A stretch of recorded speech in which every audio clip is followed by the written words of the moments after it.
Nama saya Niluh Putu Erna Purnamawardhani, SPD MPD. Saya calon guru penggerak angkatan 10 Kabupaten Buleleng. Pada hari ini akan melakukan pra-observasi mengenai coaching dalam supervisi akademik pada modul 2.3. Pada kesempatan kali ini saya ditemani oleh rekan saya Ibu Niluh Putu Caryastini SPD MPD untuk melakukan kegiatan pra-supervisi akademik. Selamat pagi Bu Cari. Selamat pagi Ibu Erna. Bagaimana kabarnya Bu Cari? Astagfirullah, baik. Syukurlah Bu Cari ya. Ya. Terima kasih Bu Cari sudah meluangkan waktu untuk kita mengadakan diskusi pra-observasi ya Bu Cari ya. Ya, sama-sama. Nah Bu Cari, perkenankan saya untuk menyampaikan beberapa pertanyaan terkait dengan nanti pelaksanaan observasi kelas yang akan kita lakukan Bu Cari ya. Apakah boleh Bu Cari? Boleh, silakan. Baik. Yang pertama Bu Cari, apa tujuan pembelajaran Ibu Cari nanti di kelas atau materi pembelajaran yang akan Ibu sampaikan di kelas Bu Cari? Baik, terima kasih untuk pertanyaan dan waktunya. Jadi di sini bisa saya jelaskan untuk materi yang akan saya nanti sampaikan di kelas, yaitu berkaitan tentang sel dan perkembangannya. Adapun tujuan dari pembelajaran yang ingin saya capai, yang pertama yaitu 1. Peserta didik mampu menjelaskan struktur dan fungsi dari sel organisme, dan yang kedua yaitu peserta didik mampu membedakan sel hewan dan juga sel tumbuhan. Baik, berarti ada dua tujuan ya Bu Cari nanti yang ingin Ibu capai dalam pembelajaran di kelas ya. Ya Bu Cari. Nah untuk pertanyaan kedua Bu Cari, apa area pengembangan yang akan Ibu kembangkan di kelas nantinya Bu Cari? Baik, untuk area yang ingin saya kembangkan di sini, jadi di sini saya menekankan yang pertama aspek pengetahuan, yang kedua juga ada aspek keterampilan, dan tidak lupa juga yang penting bagi saya yaitu aspek sikap. Berarti ada tiga area pengembangan nanti akan Ibu kembangkan dalam pembelajaran Bu Cari ya. Ya, benar sekali. Nah Bu Cari, untuk rancangan pembelajaran di kelas itu apa yang akan Ibu gunakan, baik itu model, metode ataupun strateginya Bu Cari? Ya, baik Ibu Erna, di sini untuk model saya menggunakan model pembelajaran yaitu discovery learning, dan untuk metode pembelajaran di sini saya menggunakan ada diskusi kelompok, yang kedua juga ada presentasi, tanya jawab, dan juga penugasan. Dan untuk strategi pembelajaran di sini saya menggunakan pembelajaran berdiferensiasi, di mana saya sebelumnya telah melakukan asesmen awal untuk mengetahui gaya belajar dari peserta didik yang akan saya ajar. Bu Cari, berarti untuk mode pembelajaran Ibu menggunakan discovery learning, kemudian untuk metodenya ada diskusi kelompok, kemudian penugasan, dan apalagi itu presentasi. Baik. Ya. Untuk strateginya adalah Ibu menggunakan pembelajaran berdiferensiasi, benar Bu Cari? Ya. Baik. Untuk media pembelajarannya bagaimana Bu Cari? Baik, seperti yang saya jelaskan tadi, karena di sini saya menggunakan strategi pembelajaran berdiferensiasi. Jadi sebelumnya kan saya sudah melakukan yang namanya asesmen awal. Jadi saya bisa mengetahui kalau gaya belajar siswa tersebut ada 3, yaitu ada visual, ada auditori, dan juga ada beberapa yang kinestetik. Nah nanti pada saat proses pembelajaran berlangsung, nanti saya akan fasilitasi mereka sesuai dengan gaya belajarnya, baik dari segi media pembelajaran dan lain sebagainya. Ya Bu Cari, berarti media pembelajaran nanti disesuaikan dengan siswa ya, yang kinestetik, kemudian yang visual dan audio, begitu ya Bu Cari ya? Iya, mungkin bisa saya lebih jelaskan lebih ini ya, untuk media pembelajaran. Jadi untuk misalnya siswa yang mempunyai atau memiliki gaya belajar visual, jadi saya di sini fasilitasi mereka dengan memberikan misalnya buku teks ataupun gambar ataupun poster berkaitan tentang sel. Sedangkan untuk siswa yang memiliki gaya belajar auditori, di sini saya fasilitasi dengan memberikan video YouTube seperti itu menggunakan Chromebook. Dan yang terakhir untuk kelompok belajar siswa yang memiliki gaya kinestetik, saya fasilitasi dengan memberikan mereka plastisin. Jadi nanti mereka akan saya arahkan untuk membuat model sel dari plastisin tersebut, seperti itu. Terencana sekali ya Bu Cari ya. Iya. Nah Bu Cari, untuk sasaran kelas dan waktu pelaksanaannya bagaimana Bu Cari? Ya, baik, untuk sasaran kelas yang saya gunakan di sini yaitu kelas 8, dan untuk harinya itu saya biasanya waktunya itu hari Rabu pada jam 7, 8, dan 9. Nah, Bu Cari, berarti untuk sasarannya ada di kelas 8, kemudian untuk waktu pelaksanaannya pada hari Rabu, itu tepatnya pada jam ke-7, 8, dan ke-9, Bu Cari ya. Ya, Bu Cari. Nah, untuk penilaian atau evaluasi yang digunakan nanti pada saat pembelajaran di kelas, bagaimana Bu? Apa Bu Cari? Oke, baik Bu Erna. Untuk penilaian pembelajaran di kelas bisa saya jelaskan sebagai berikut. Yang pertama, di sini saya menggunakan penilaian formatif dan juga ada yang sumatif. Nah, penilaian formatif ini dibagi menjadi dua, yaitu saya melakukan penilaian sikap yang nanti saya gunakan dalam lembar observasi. Selanjutnya yang untuk keterampilan, di sini siswa akan melakukan presentasi. Di situ juga saya melakukan penilaian dengan lembar observasi presentasi. Dan untuk sumatifnya atau untuk mengukur pengetahuan mereka, saya menggunakan lembar tes tertulis berupa tes objektif seperti itu. Berarti untuk penilaian evaluasi pembelajarannya Ibu menggunakan dua ya, formatif dan sumatif. Iya, benar sekali. Nah, Bu Cari, untuk di diskusi praobservasi sudah kita lakukan sekarang, Bu Cari ya. Nanti saya juga akan menginformasikan bahwa setelah kegiatan praobservasi ini akan ada kegiatan observasinya Bu Cari ya, yang akan kita ketemu nanti pada hari Rabu. Itu kita akan laksanakan kegiatan observasinya Bu Cari ya. Kemudian setelah observasi Bu Cari, ada lagi nih Bu Cari kegiatannya, yaitu ada namanya pasca observasi Bu Cari ya. Nanti setelah kegiatan observasi berlangsung, baru kita akan bicarakan lagi mengenai kegiatan pasca observasinya Bu Cari ya. Mohon juga kesediaan nanti untuk kegiatan observasinya. Oke. Setelah observasi, seperti yang saya katakan tadi, bahwa ada kegiatan pasca observasi ya Bu Cari ya. Setelah kita melakukan observasi, kita akan nanti mengevaluasi bagaimana jalannya kegiatan pembelajaran Ibu di kelas ya, sesuai apa yang kita bicarakan tadi Bu Cari. Bu Cari ya, nanti pada kegiatan pasca observasi ini itu saya akan didampingi oleh mengajar praktik Bu Cari ya. Jadi ada anggota lagi satu Bu Cari ya. Baik, terima kasih Bu Cari atas kesediaan waktunya. Sama-sama. Kita ketemu hari Rabu dengan kegiatan observasi di kelas 8 Bu Cari ya. Terima kasih banyak Bu Cari ya. Sampai jumpa Bu Cari. Sampai ketemu.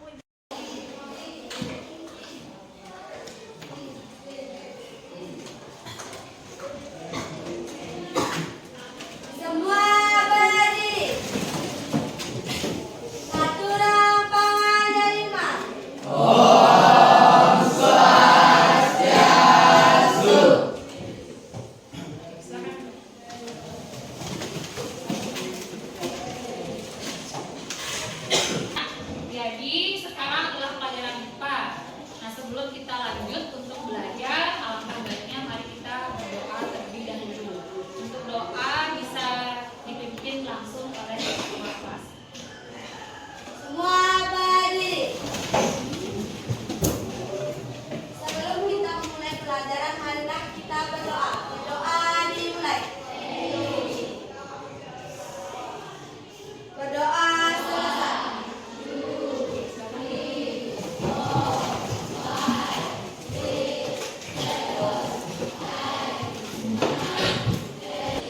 Yang pertama, Gede Arya Sawo ada? Gede Agus Parta Yasa? Angga? Budi Yasa? Tresno Budi?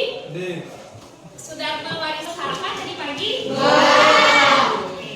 Gimana baiknya kalau sebelum belajar kita nyanyi atau ice breaking maunya? Oke.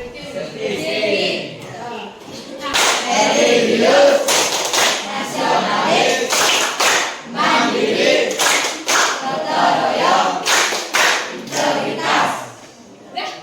Itu aja? Tambah lagi satu ya? Nyanyi. Tadi saya rasa kurang semangatnya. Nyanyi deh. Sorak-sorak bergembira. Gimana? Wilayah.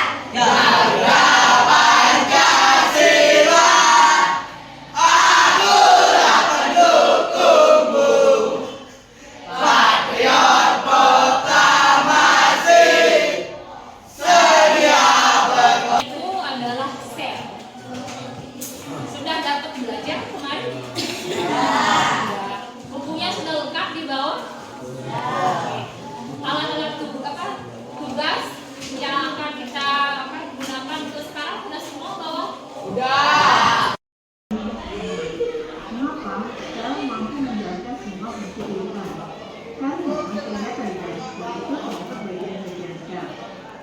mencermati dengan Microsoft, maka bagian-bagian sel itu terdiri dari 3 bagian utama. Yang pertama adalah membran sel, berfungsi untuk melindungi bagian dalam sel dan sebagai jalan untuk pertukaran zat di dalam sel. Yang kedua adalah sitosel, berfungsi untuk mengatur seluruh kegiatan di dalam sel. Dan yang ketiga adalah sitoplasma. Sitoplasma adalah bagian sel yang berupa cairan yang di dalamnya terdapat beberapa organel sel. Nah, sekarang kita lihat organel-organel apa saja sih yang terdapat dalam sitoplasma. Yang pertama adalah mitokondria. Mitokondria adalah organel sel yang berfungsi sebagai penghasil energi. Yang kedua adalah retikulum endoplasma alfa, atau disingkat juga dengan RE. Biasanya organel ini berupa membran yang bersifat yang berfungsi tempat melepasnya ribosom. Nah, ribosom ini ditandai dengan bagian yang Secara garis besar, sel itu dibedakan menjadi berapa? Dua. Apa aja? Pro. Iya, susah ya nyebutinnya. Prokaryotik dan eukaryotik. Nah, ya. Tadi kalian sudah melihat kurang lebih cuplikan mengenai sel secara garis besar. Ya, bagaimana itu strukturnya secara garis besar ada dua. Ada prokaryotik dan juga eukaryotik, dan juga perbedaan sel hewan dan sel tumbuhan. Ya. Nah, sekarang Ibu akan memberikan kalian ya tugas berupa LKPD yang berkaitan dengan sel dan perkembangannya. Ya. Nah, Ibu akan bagi kalian menjadi 3 kelompok ya. Nah, untuk di kelas ini cukup bagi 3 saja ya. Kelompok deret ini dan ini. Oke. Bisa dilanjutkan? Jika misalnya nanti ada hal yang tidak kalian mengerti, kalian bisa acungkan tangan lalu bertanya kepada ibu atau temannya. Paham ya? Oke. Jika sudah paham, sekarang silakan bentuk dulu kelompok. Silakan ya.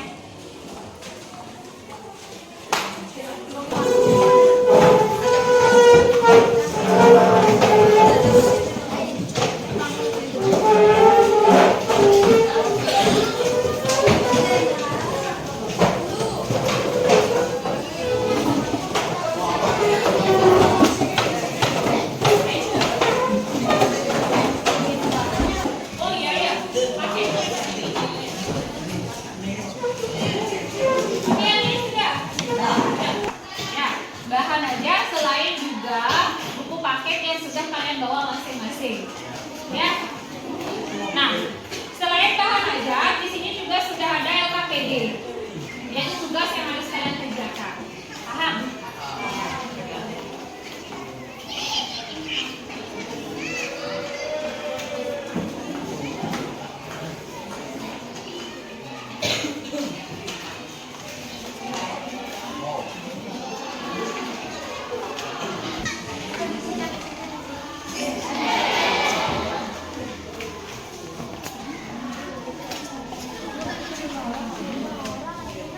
Baik anak-anak, apakah sudah semua menerima bahan aja? Ya, kalian silakan kerjakan LKPD-nya ya.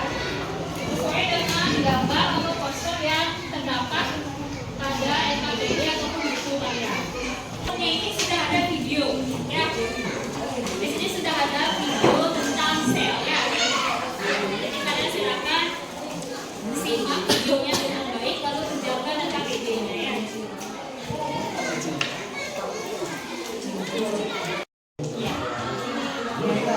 Ya, jadi kalian nanti kerjakan LKPD-nya ini ya. Tugasnya ini berdasarkan video yang kalian nonton ini. Sudah? Ada masalah di sini?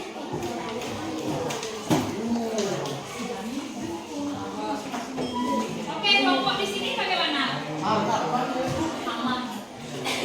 Ini ibu juga melakukan penilaian. Jadi penilaian yang ibu laksanakan itu dimulai sudah dari kalian diskusi dan juga presentasi. Ya.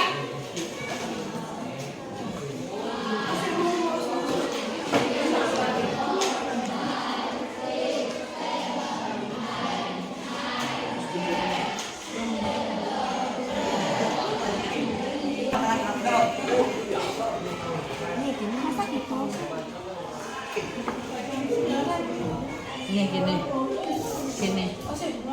Kamu udah nggak ada. Tapi itu tuh. Nggak ada. Aku tetap ikut. Sebenarnya bisa dikiranya proses sama orang. Perkenalkan, nama saya Putu Ayu Rustini dan teman saya Saya dari perwakilan kelompok 2 dan saya di sini akan menjelaskan tentang diskusi dari kelompok kami. Perhatikan tabel di bawah ini adalah tentang organisasi terdapat pada sel hewan ataupun sel tumbuhan dan jelaskan fungsinya. Yang pertama di sel ada di sel tumbuhan fungsinya pelindung komponen sel. Yang kedua membran sel ada di sel hewan dan sel membran fungsinya mengatur pertumbuhan zat dalam sel. Yang ketiga nukleus ada di sel hewan dan sel tumbuhan fungsinya pembentangan sel. Yang keempat vaskula ada di sel hewan dan sel tumbuhan fungsinya pengembangan produk metabolis. Yang kelima ribosom ada di sel hewan dan sel tumbuhan fungsinya sintesis protein. Pada sel hewan dan sel tumbuhan fungsinya mensintesis lemak. Dan yang ketujuh sitoplasma ada pada sel tumbuhan dan sel hewan fungsinya perantara transportasi zat dari luar sel.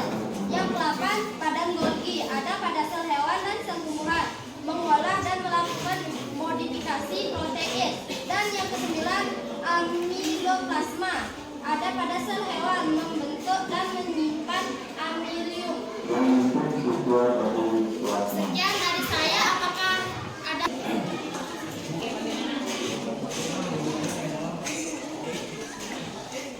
Ada. Oke, jika tidak ada ibu yang bertanya ya. Ada?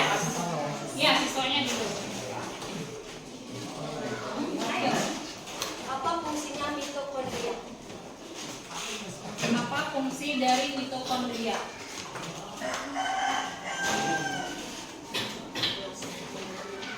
Berfungsi sebagai penghasil energi dari respirasi sel.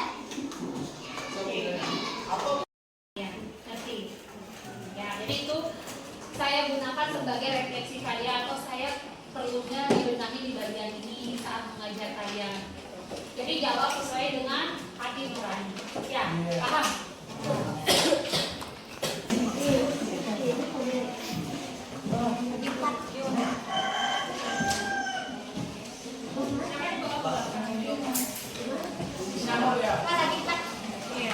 Ya, silakan diisi nama langsung dijawab.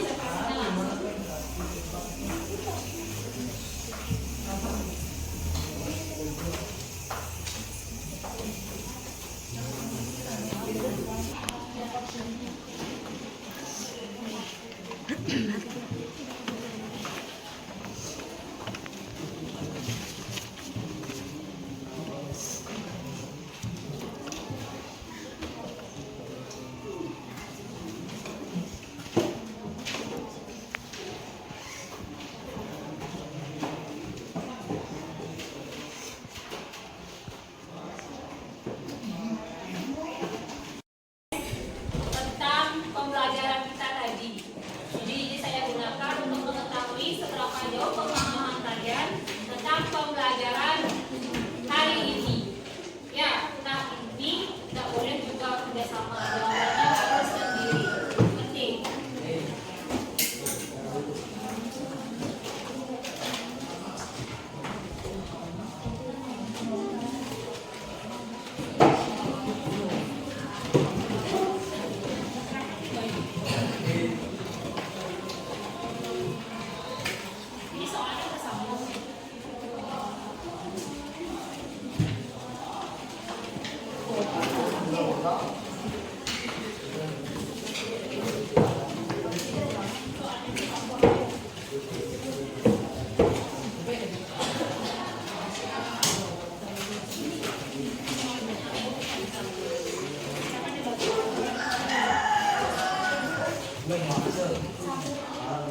Jika sudah, silakan kalian kerjakan, ya. Itu harus dikerjakan sendiri tanpa melirik temannya kanan kiri, ya. Karena itu ibu gunakan untuk mengukur pemahaman kalian. Ya, ada pertanyaan? Dikasih nama ya, Bu? Ya, dikasih identitas dan jawaban langsung dicoret di soal. Jika sudah selesai, bisa dikumpulkan ke depan. Paham? Silakan dikumpulkan. Oke,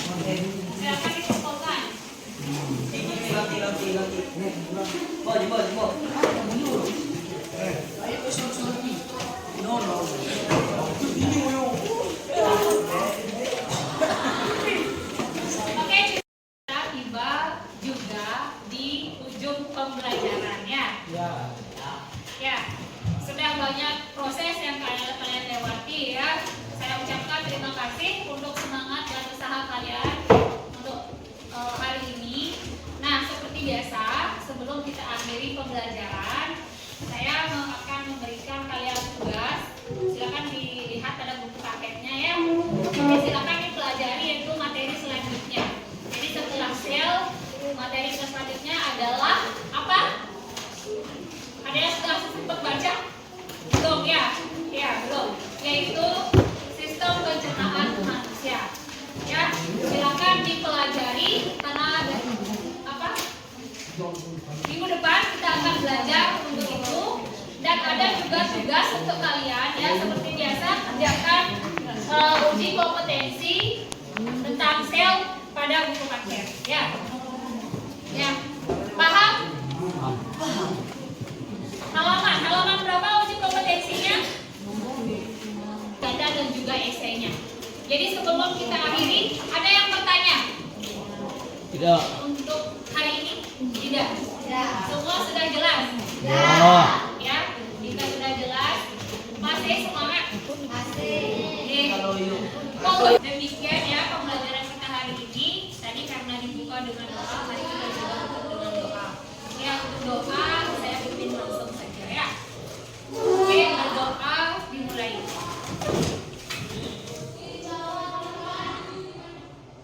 Berdoa selesai. Ya, sampai di sini dulu perjumpaan kita untuk pelajaran IPA. Kita lanjut minggu depan. Hati-hati di jalan dan goodbye. Pagi, kali ini saya akan melakukan kegiatan pasca observasi yang sebelumnya sudah saya lakukan pra observasi, kemudian observasi. Dan sebelum itu perkenalkan nama saya Lili Purnama Purnamawardhani, SPDNTB, selaku calon gubernur Angkatan 10 Kabupaten Buleleng.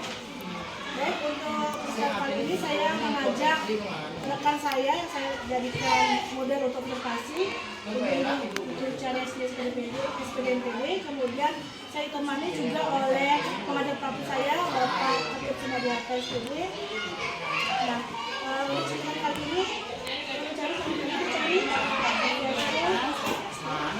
mencari setelah kita melakukan yang kemarin adalah pra-observasi, kemudian juga observasi. Sekarang kita akan melakukan diskusi ataupun ngobrol ya Bu Celia mengenai pasca observasi. Untuk itu saya ingin menanyakan Kabar Askara baik. Ya kan bagaimana? saya sehat juga. Terima kasih Bu Celia. Terima kasih.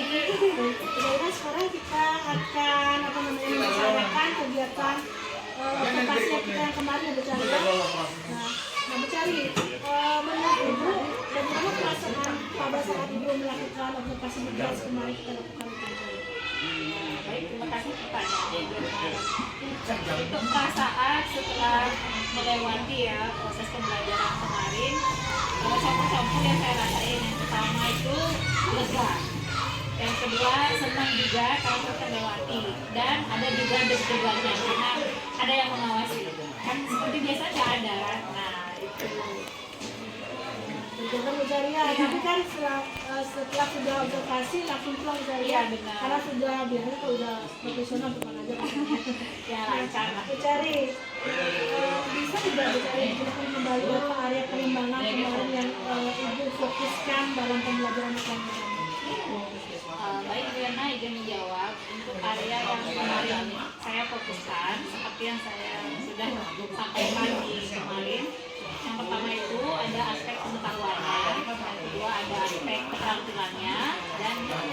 juga aspek sikap. Nah, di pengetahuan itu saya berikan sesuainya tes evaluasi kinerja. Untuk keterampilan saya menilai kinerja mereka dalam presentasi, dan sikap itu saya menilai karakter profil kepribadiannya, yaitu ada dua yang saya amati. Yang pertama gotong royong dan kekenalan kritis, seperti itu. Berarti untuk profil kelimanya fokuskan ke gotong royong dan Kekenalan kritis. kami cari menurut ini sejauh mana area pengembangan yang sudah dilakukan, kemudian apakah sudah baik atau bagaimana, Terima kasih. Berbicara soal pencapaian untuk pembelajaran yang telah saya lakukan kemarin itu, menurut saya sudah tercapai. Hanya saja mungkin beberapa aspek yang telah saya sebutkan tadi ada yang berjalan kurang maksimal atau hasilnya belum optimal. Nah, mencari setelah observasi, menurut Ibu apa sih kekurangan atau kendala yang Ibu hadapi saat melakukan observasi atau mengajar di kelas, mencari? Baik, kemarin setelah saya menjalani pembelajaran tersebut, ternyata ada beberapa kendala yang saya alami. Yang pertama yaitu penyiapan media pembelajaran atau bahan ajar, karena pada saat pembelajaran tersebut berlangsung, saya akan mengintegrasikan ke dalam pembelajaran diferensiasi. Nah, adapun diferensiasi yang saya terapkan sana adalah diferensiasi proses pembelajaran, yang dimana saya harus mengakomodir siswa dalam bentuk tiga gaya belajar. Itu. Terus kendala yang kedua, pengelolaan siswa, di mana di situ masih ada beberapa siswa yang saya amati, walaupun tidak semua, masih ada yang kurang aktif dalam merespon ataupun mengikuti pembelajaran, seperti pada saat temannya berpresentasi ke depan ataupun melakukan menjawab. Jadi ada beberapa yang kurang aktif. Itu yang menjadi kendala. Mencari kendala ataupun kekurangan pada saat observasi itu adalah terkait dengan persiapan untuk ajarnya, persiapan bahan ajarnya. Kemudian juga dari segi muridnya berjaya, ada beberapa murid masih terlihat kurang aktif dalam pembelajaran. Nah, mencari dari kendala tersebut, apa solusi yang bisa Ibu berikan ataupun solusi yang akan Ibu lakukan nanti ke depannya untuk menghindari atau bisa menjawab dari kendala yang dihadapi? Baik, terima kasih Ibu Ratna. Adapun solusi yang telah saya pikirkan yang terlintas akan saya lakukan untuk menangani masalah tersebut. Yang pertama, dari segi kesiapan baik dari bahan ajar ataupun media pembelajaran. Jadi karena di sini saya memerlukan 3 media pembelajaran yang mampu mengakomodir gaya belajar siswa tersebut. Jadi di sini saya seharusnya ya bijaksananya saya menyiapkan itu dari jauh-jauh. Jadi biar media yang kita gunakan bagus dan menarik untuk siswa. Yang kedua, masalah keaktifan. Di sini saya mensiasati ya atau terpikir untuk solusinya, yaitu jadi sebelum saya kepada seluruh siswa agar semua aktif. Jadi saya rasa dengan saya memberikan penjelasan terlebih dahulu berkaitan dengan adanya penilaian dalam proses pembelajaran, jadi siswa tersebut mempunyai rasa tanggung jawab. Jadi kalau mereka tidak aktif, ya nanti nilainya mungkin kurang atau bagaimana.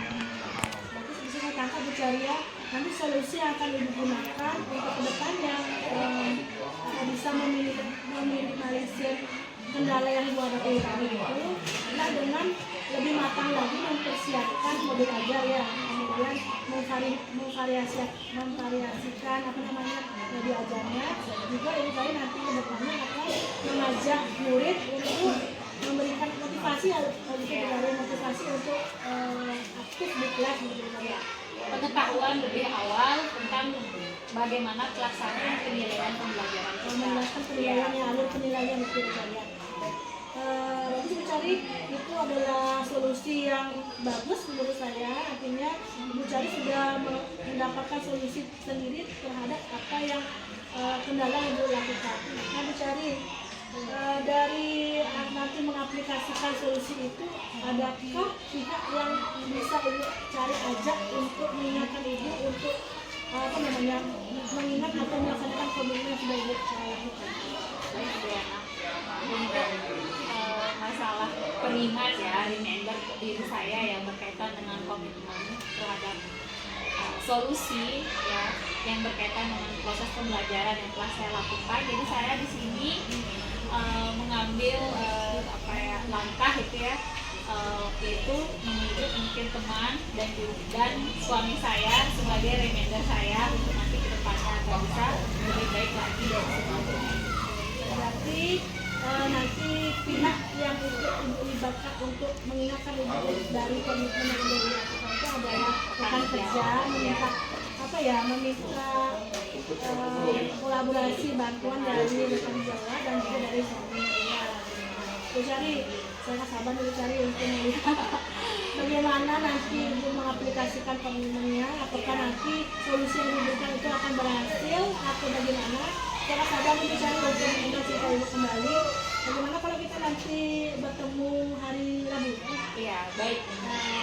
Memang saya sudah mempunyai rencana ya untuk mencoba menerapkan dari solusi yang telah saya pikirkan tersebut, saya putuskan itu untuk menerapkan di pembelajaran saya selanjutnya.